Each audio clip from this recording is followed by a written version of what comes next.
The following podcast is intended for a mature audience. Listener discretion is advised.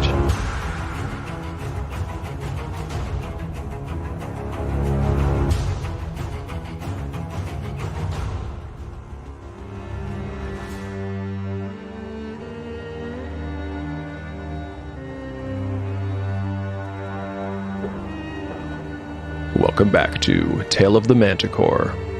Like the creature from which it takes its name, Tale of the Manticore is a mashup, a crossbreeding between two different species of storytelling.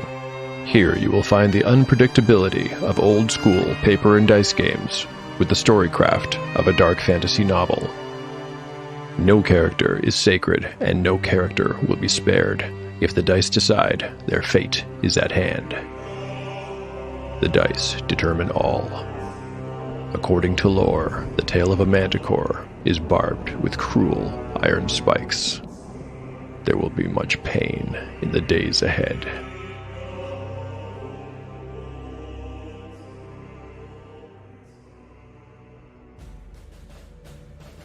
Last time on Tale of the Manticore. The last episode begins with the party reluctantly departing their perfect sanctuary, and almost instantly their luck turns.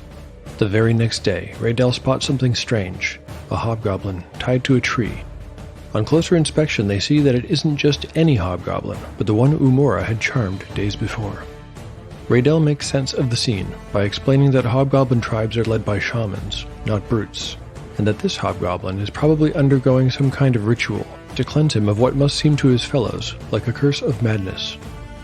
The party argues over how they should deal with it. Umura, who has a deep hatred for goblin kind, wants to hunt down and exterminate the whole tribe, while Harl, Eridine, and the two retainers wish to leave it alone and continue on their return to Thangar. Gyrios is torn, but ultimately sides with the majority. Umura dispatches the single creature and spends the rest of the day stewing in anger.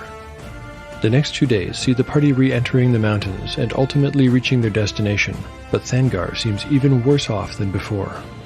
A meal at the Dead Troll with a pair of Heflin bards provides more information than they wanted.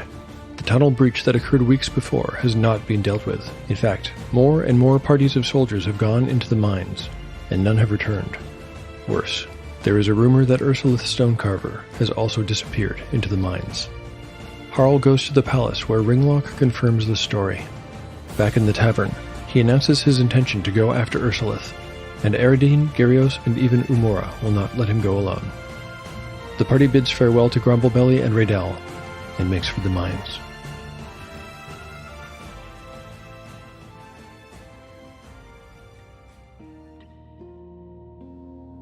Chapter 55, Part 1, Day 70, Evening. Party status: Harl, 26 of 26 hit points. Gyrios, 33 of 33. Eridine, 18 of 18. Umura, 23 of 23. Spells available. Umura has memorized Charm Person, Shield, Levitate, Knock, and Lightning Bolt. Gyrios has prayed for Cure Light Wounds, ×2, Hold Person, and Bless. The main entrance to Thangar's famous silver mine was not difficult to find. In fact, it might be said without exaggeration that all roads in Thangar led there, since it was not only the cornerstone of the Citadel's economy, but also their identity. As evening darkened the walls outside, the party made their way inside the mountain. First, they moved through the laborers' district, with its apartments and workplaces. Every window was shuttered and every door closed. Now and then they heard the muted sounds of some smith at work within, but that was the only sign of life, at least until they reached the mushroom farms. Those caverns were bursting with fungal life. Mushrooms of every shape and color grew wild or in organized mounds of fertilizer in a vast array of interconnected caverns. The humans in the party gazed about in astonishment. Here, there was a thin violet spire of mushroom topped with a fleshy pink funnel. There was a cluster of fat, white-capped mushrooms, each as tall as Harl. A pungent smell filled these caverns that Eridine did not like, and she covered her mouth with her hand as they went. Harl, who enjoyed the smell, thought she must object to the odor of fertilizer, and so he was surprised when they left the mushroom farms and the young rogue took her hand away as they passed by the underbeetle stalls. They could hear the animals lowing, and the sound came as a small comfort. Eventually, they came to the mine's entrance. They had been using Umura's enchanted lantern to light their way, and the sorceress gave a little noise of surprise when its beam fell across it. "Oh, well, that's comforting," she said sarcastically. "You dwarves sometimes lack subtlety, if you don't mind my saying, Harl." A giant face carved in stone, some 30 feet tall, marked the way into the mine. A huge graven beard had been sculpted into steps that led into the wide-open mouth of the entrance. "We're supposed to go in there?" asked Gyrios, sounding unsure.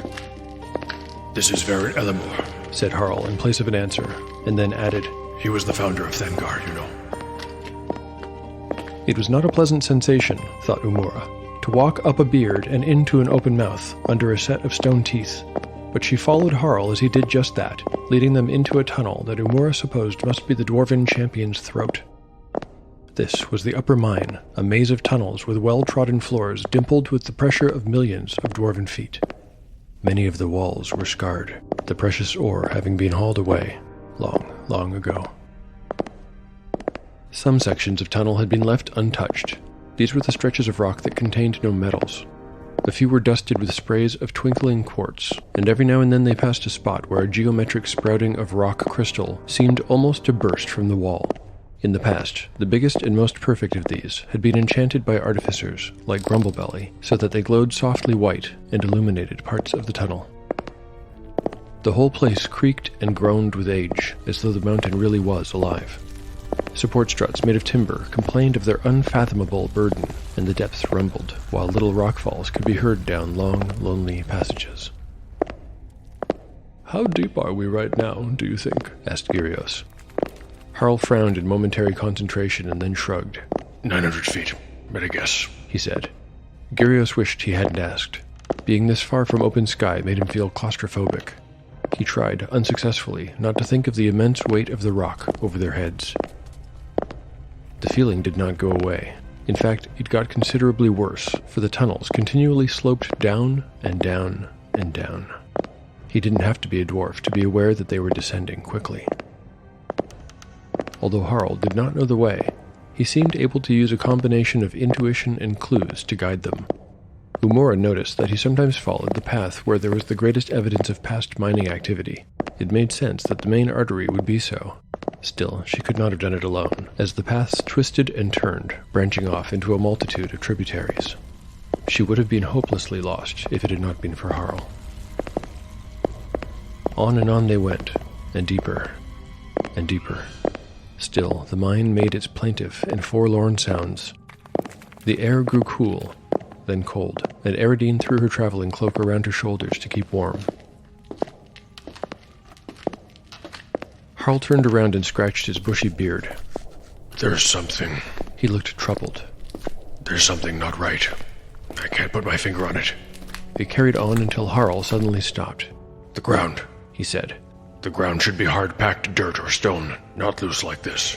He towed some loose gravel to illustrate his meaning. Be on your guard. Some types of Dolai Brill have been known to burrow underground in places like this to ambush their prey. Harl, maybe it's time that you told us whatever you know about the ankheg, said Umura. If we're to face one, better to know what we're up against in advance, don't you think? Harl stopped and drew his axe. Yes, of course you are right, Umura. Here's what I can tell you about the ankheg.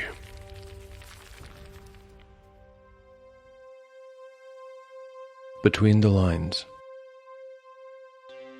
Some dozen or so episodes ago, when I started thinking about what had happened in the mine of Thengar, I envisioned some kind of giant insect invasion, something that could burrow through stone as it built its colony and searched for food. I wanted a creature of about 6 to 9 hit dice that would be a good challenge for a mid-level party, and so I started paging through the basic and expert rule sets to find one. None of the giant beetle entries worked for me, and I'd used the fire beetle in an earlier encounter anyway. The expert rules provided me with the Cecilia, which I almost picked but ultimately rejected. While the stats seemed appropriate, the idea of giant worms was not doing it for me. I was looking for something like a terrifyingly huge armored centipede with a face mostly of crushing mandibles. Something like that. Then I remembered the ankheg and found descriptions of it in the first monster manual, and again in later editions of monster collections. though not quite what I had in mind. The ankheg lives in dirt under woods and fields, not rocks, for example. I decided to go with it, but I did make a number of changes. I'll post my modified version of the ankheg on taleofthemanticore.blogspot.com, so you can read the complete revision there if you like. But you don't have to. Here's all you need to know. There are 3 types of ankheg. Call them dolai brill if you prefer the dwarvish. They are workers, hunters, and the queen. The workers do the digging, tending of eggs, and preparation of food. They also double as soldiers, so these ankheg are big, many reaching 20 feet long. They have short antennae, huge mandibles, a multitude of hook-tipped legs, and a thick chitinous armor of rusty reddish-brown. Next are the hunters. These ankheg are smaller than the warriors, measuring 10 to 12 feet long. Their only job is to hunt for food for the rest of the colony. If you're already familiar with the various published versions of this monster that I'm working from, these are the ankheg that burrow under the ground and lay in ambush. The hunters are different from the workers in a couple of other ways, too. They're yellow in color, for one, and their antenna is much, much longer. They also have smaller mandibles, but compensate for this by having a stinger that can paralyze their prey the way carrion crawlers can do. They prefer not to kill their prey, instead paralyzing it and bringing it back to the rest of the colony still alive. This way the kill will not go to rot. Also, if it's large enough, the queen might select it as a candidate for egg insertion. The special burrowing trait is not the only feature that I plucked from the book description. There is one other ability that ankheg are known for, but I've decided to give it to the queen alone. Now, all Harl knows about the queen is that it's said to be very large, and just how large he couldn't really say, since reports of them are both rare and unreliable. You might imagine that Harl is explaining all this to his companions as they carefully move deeper into the mines.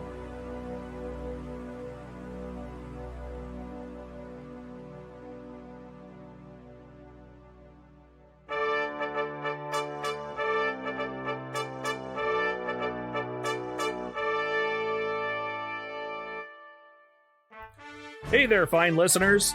I'm Ken Brown, Game Master for the Rolling in the Geek podcast. I'm joining you today with an invitation for a place at our table to join Trevor the Cleric and Harkos the Monk as they discover the beauty and dark secrets of Riven, the Shattered Continent.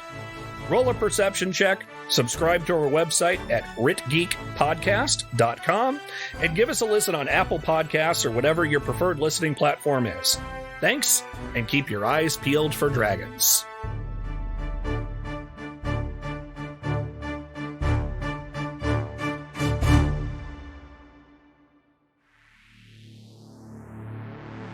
As you may have guessed, the companions have entered the part of the mine where Ursulith found herself 4 days earlier.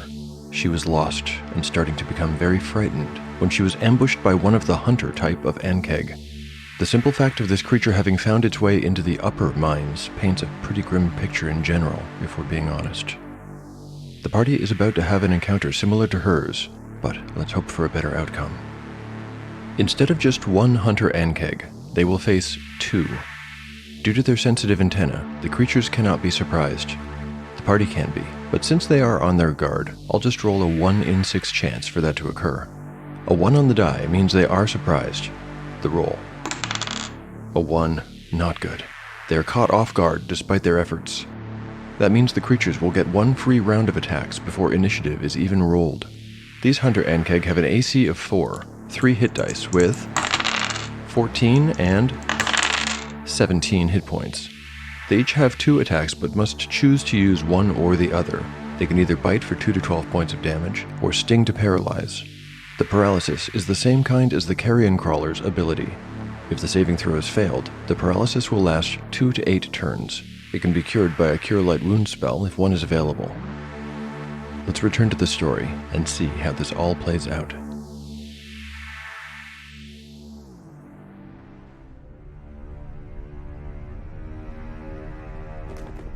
Chapter 55, Part 2, Day 70, Night. Party status. The party status is unchanged.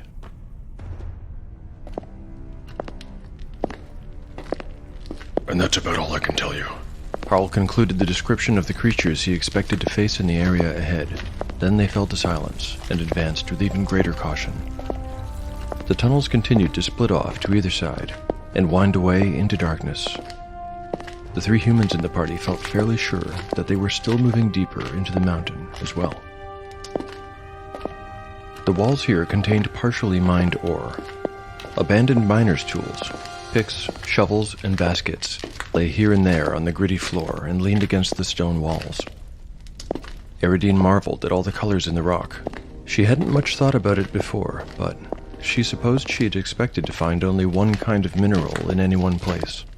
Silver in a silver mine, iron in an iron mine, and so on. She was surprised to see such a variety of color and such a mix of elements in the stone. As they had before, at irregular intervals, the companions passed by magnificent outcroppings of rock crystal glowing with their enchantments. When they were not present, Umura lifted the hood of her lantern further, trying to provide an appropriate amount of light. To the best of her ability, she focused the beam on the ground in front of them. They were all scanning for any visible disturbance in the loose dirt and rock. Knowing that something might be lurking beneath them was a strange thought, and made every step an anxious one.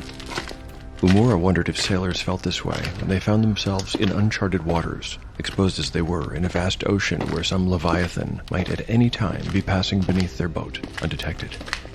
Worry finally got the better of her, and she palmed the Owl of Thracendia in her free hand.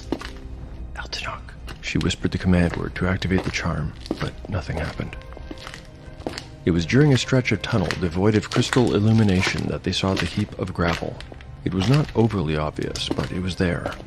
Harl looked over his shoulder and nodded gravely, hefting his axe in readiness. But as they approached the heap, nothing moved beneath. Harl eventually kicked at it with his boot, but it seemed that there was nothing lying in wait below. Harl stepped right on top of it, ever ready with his axe. Still nothing.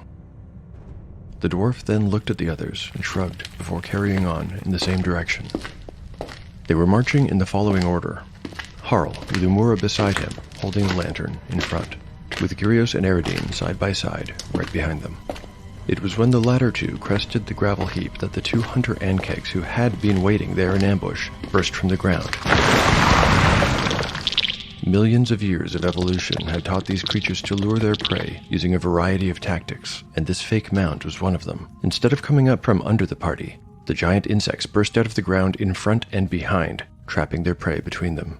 Umura screamed, almost dropping her lantern in surprise as the horrible monster, a giant thing with two whip-like antennae and dozens of legs pedaling independently in the air, reared back and then surged toward them with impossible speed.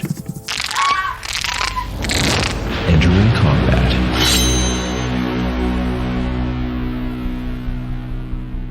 The party has been surprised by two hunter-type ankheg.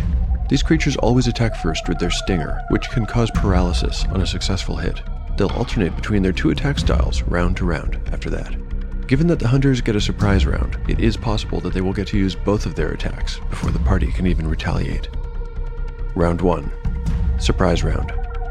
As these creatures are essentially unintelligent, I'll determine their targets each round randomly. If an enemy becomes paralyzed, the hunter will choose a new target. Will the first hunter attack Harl or Umura? High-low on a d20. An 11, it attacks Harl. Because of Harl's new armor and improved AC, the hunter needs a 15 to hit him. A 10, that's a miss. Harl ducks just in time as the stinger darts over the space where his head had been a second before.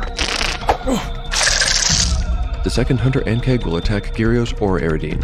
Let's find out which one. High-low as before on a d20. A 14. Gyrios is the target. That might be very lucky or very, very unlucky, depending on how the next die roll goes. Keep in mind that Gyrios has prayed for Cure Light Wounds ×2, and that spell can cure paralysis. The hunter will need a 14 to hit Gyrios' armor class. A 19. Gyrios is not as quick as Harl, and the needle-tipped stinger jabs him in the cheek. Now he needs to roll a saving throw, and he'll need a 12 to succeed. Ha! A 17. Gyrios manages to pull the stinger free just before the toxin can be injected. The stinking yellow venom oozes harmlessly over his hand instead. Round 2. Initiative. Let's see if the party's luck will hold. The party's roll. A 6. The hunter ankhegs. Also a 6. Both sides are in the thick of it now and hack away at each other madly. I'll roll for the PCs first. Harl will need to roll an 11 or better to score a hit. His roll? A 3. That's no good. Umura's up next. She's going to try to cast Shield on herself this round. Now, if she is targeted and struck, the spell might be disrupted, but she tries anyway. As for Gyrios, he'll need a 12 or better to score a hit on his ankheg. His roll. He also gets a 3. The new weapon is incredible, but he's just not used to it. It's Eridine's turn. She too needs to score a 12 or better to score a hit with her new weapon. She's rolled a 2. Her elven longsword clangs off the creature's shell, doing no damage at all. Boy, those were terrible rolls. I hope the monsters share the same bad luck. Let's find out if they do. Both will attack with their mandibles this round. Picking targets as before. High and high. That means they keep the same targets. It also means Umura's spell will not be disrupted, so the shield spell is successfully cast. The first Hunter Ankheg attacks Harl. As before, it needs a 15 to hit him. A 9. The creature locks its jaws across his breastplate but cannot penetrate the Metzarium armor. Let go! The second Hunter attacks Gyrios, and as before, it needs a 14 to hit. An 11 is a miss. Waving his mace wildly, Gyrios manages to fend it off. Round 3. Initiative. The party's roll. A 1. The Hunter Ankhegs. 2. Oh boy, here we go again. Paralyzing attacks. On, high, and low. That's Harl and Eridine as targets this time. Harl is attacked. I've gotten an 8. Harl is ready for the stinger and bats it away with his axe. The Hunter Ankheg that was attacking Gyrios now turns to Eridine. The stinger whips out.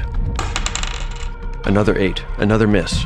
Eridine is very quick and dodges the needle as it pistons towards her face.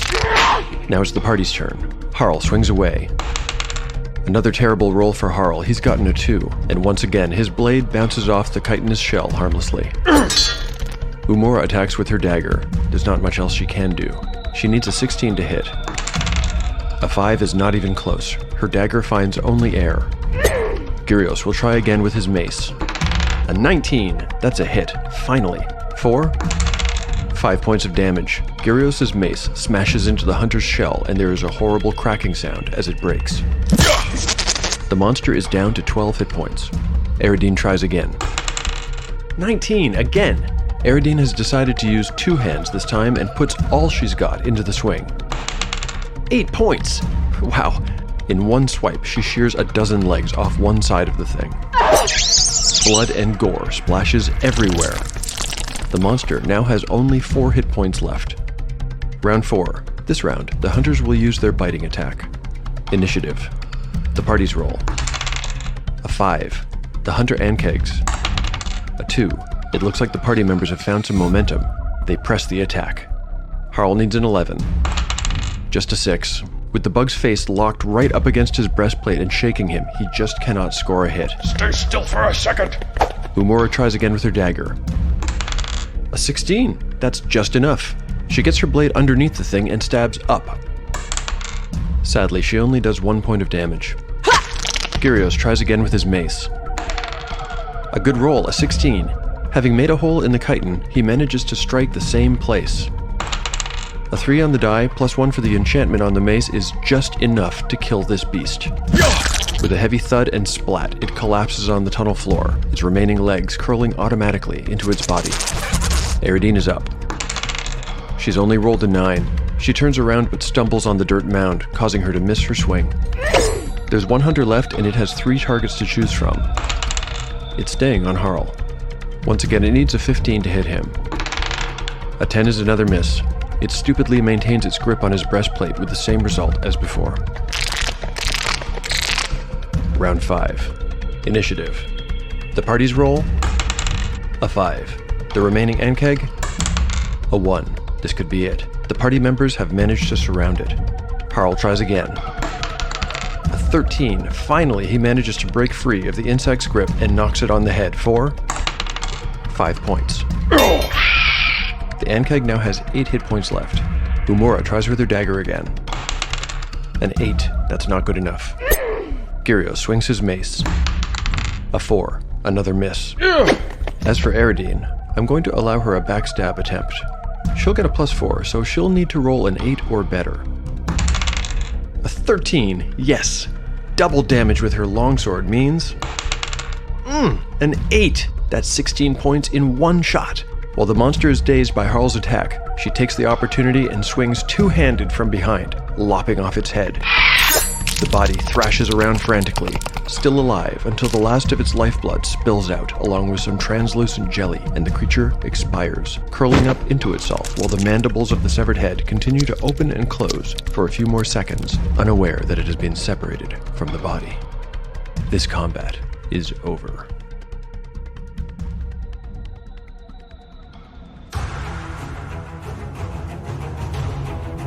Thank you for listening to Tale of the Manticore.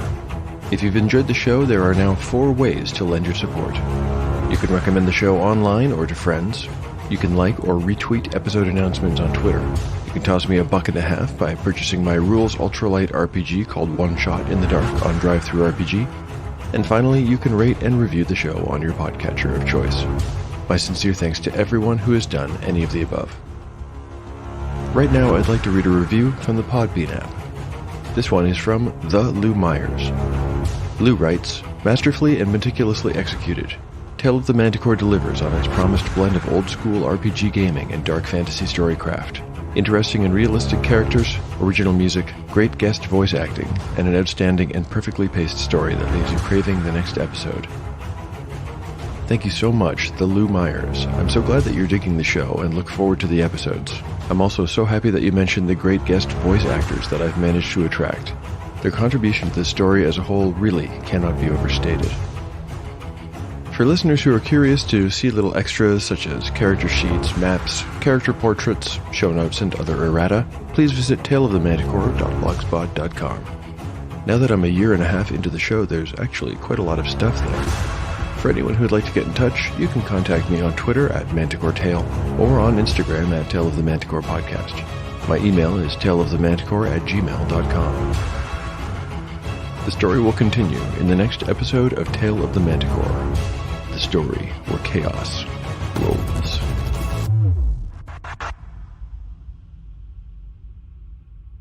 Welcome to the advertisement for the Red Caps podcast, an advertisement where we dip our caps into the blood of a fellow podcaster's listeners and ramble on about old school games. If you think you'd enjoy short 10 to 15 minute tidbits about old school RPGs, occasionally some interviews, once in a while a product review delivered directly into your ear, then I need you to realize that no mortal can outrun a Red Cap. And instead, you should jump over to your favorite podcasting app of choice and search for the Red Caps podcast. You can also find us at www.theredcaps.net. Remember, never let your caps dry out, stay safe, have fun, and I hope to speak to you again soon.